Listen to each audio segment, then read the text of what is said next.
Like this. Once upon a time, a husband and a wife walked up to a bar to grab a bite after attending a retirement reception for friends. And we sat down. It was Christmas time. The place was busy, and the bartender, she turned her head to acknowledge us and smiled. So we were just waiting for her to come over. And then, pretty soon, like within about a few minutes, she turned sideways. And then I got the view she just wasn't young. She was young and expecting. She was probably 8 months pregnant. It was about 10:30 in the evening. And all I could think was, I can't imagine what her legs feel like. So she came over with a smile, took our order. We started chatting. And you just ask the typical questions like, when's the baby due? How you feeling? And just drawn to talk to her more and more through the evening. So a few hours passed, and she opened up more and more as we were talking. And she started to share her story. And she told us that she had to quit school to start working 2 jobs. She worked for a developer in town during the day, but her partner had left her when she decided to keep the baby. And I'm a mom of 4 and a grandmother to 2. So that really hit hard for me personally to hear her struggle. And so we just kept talking, and like everybody that came in that night and sat, she always had a smile, no matter what she was feeling at that time, for anybody that sat there. So go forward a few hours, we left, and she brought our check. She brought our check and then we left. My husband looked at me and I looked at him. He's like, did you feel it? I'm like, yeah.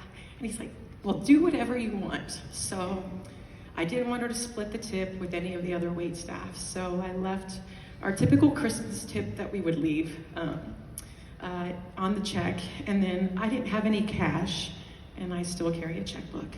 So I wrote a check for $500 and I slipped it in there. And I wrote a note inside. Merry Christmas. I hope this helps, but just remember there's people out there that will love and support you. And we got up from our chairs. We just wished her Merry Christmas and walked out the door.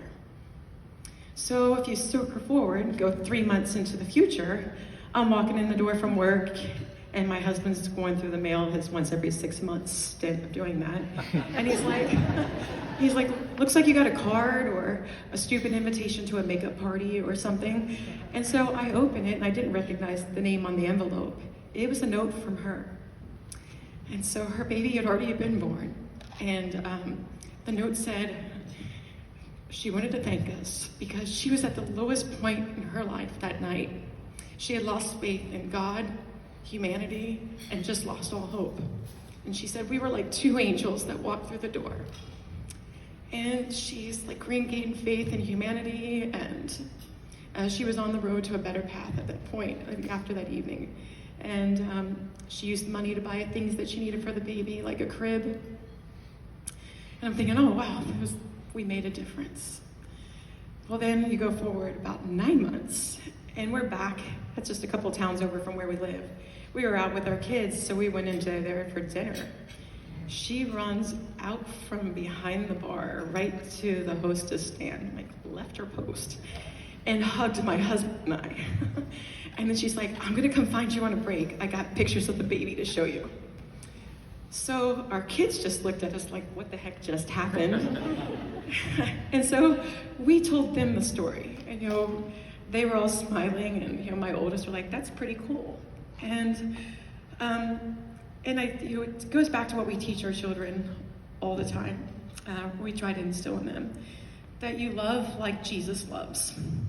And we are blessed people.